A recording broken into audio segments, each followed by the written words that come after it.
Hi! So I'm Sian Harvey and I'm a stress management specialist.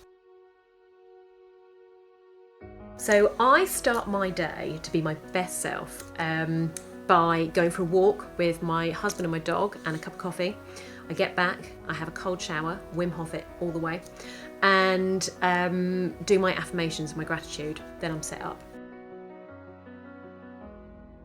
Healthy hair for me is convenience and confidence, or connection to myself, I suppose.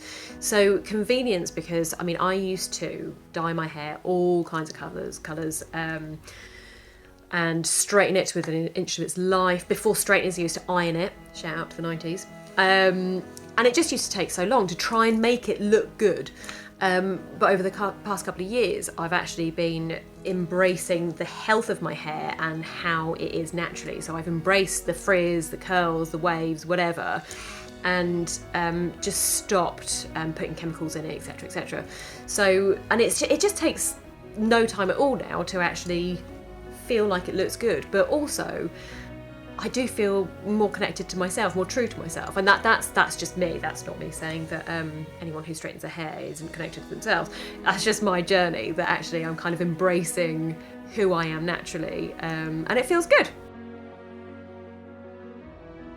So burnout comes after a prolonged period of stress, if you don't manage your stress, or if the stress doesn't end.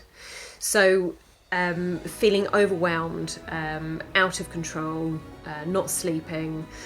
Stress is too much of things, and burnout is kind of the end of that, which is the opposite of feeling numb. So for example, my journey was during the stress, I felt like I was in this whirlwind, just going round and round and round, caught up with the wind, like trying to stop it, slow it down, put things in place, etc., etc.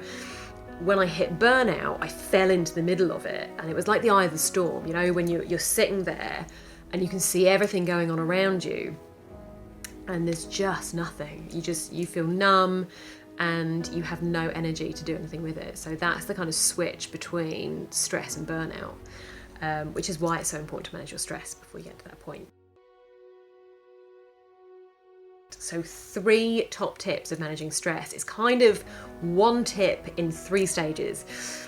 Write it down, get a pen and a paper and list out everything that is causing you stress right now.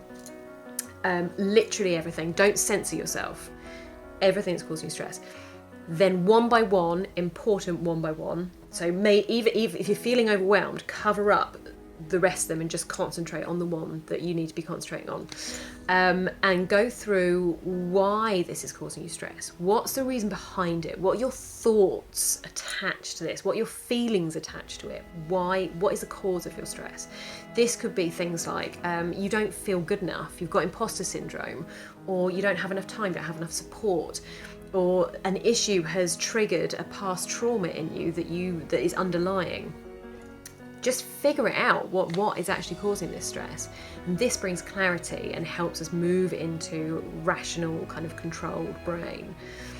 After you've done that for all of them, go away if you can, if you've got time, jump up and down, go outside, ground yourself, and then come back, switch into your rational brain. Because we all do. That's what's so annoying about stress, is that you think, oh my God, I'm a rational person, why am I feeling like this? We all have that rational brain where we just need to switch into it, and stress kind of dumbs it down, so bringing it back. So after you've done all that, then you go through each one again and have one action at least and one mindset change for each issue, breaking it down again.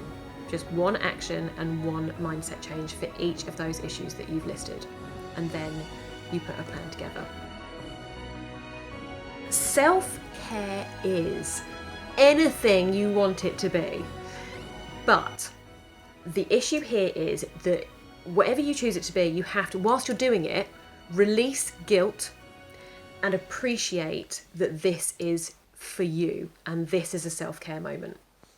So for example, if you choose that actually your self-care, your daily self-care is going to have a shower longer than just the washing yourself. So you wash yourself and you think, you know what, no, I'm going to have a pleasure moment where I'm appreciating the water on my skin, I'm appreciating this moment to myself. You might do some affirmations, but if you have that extra, whatever it is, 5 minutes, and you are feeling guilty, you're feeling rushed, you're thinking, actually, no, I've got to feed the dog, I've got to feed the kids, whatever, it's not self-care. Just doing an action that you think is self-care is not self-care. Release the guilt and appreciate the moment. If either of those don't happen, it's not self-care. My personal motto is happiness matters. And we live in a society, in a culture where productivity, efficiency, expectations and outputs and all that kind of stuff is prioritised. Take time to know yourself and understand what makes you happy, not other people, what makes you happy. Make a list and help that to kind of guide you through things, because happiness matters. If you're not happy, what is the point? If you're not happy, that's when you start feeling like you're surviving rather than living and just going through the motions. So yeah, prioritise your happiness. Happiness matters.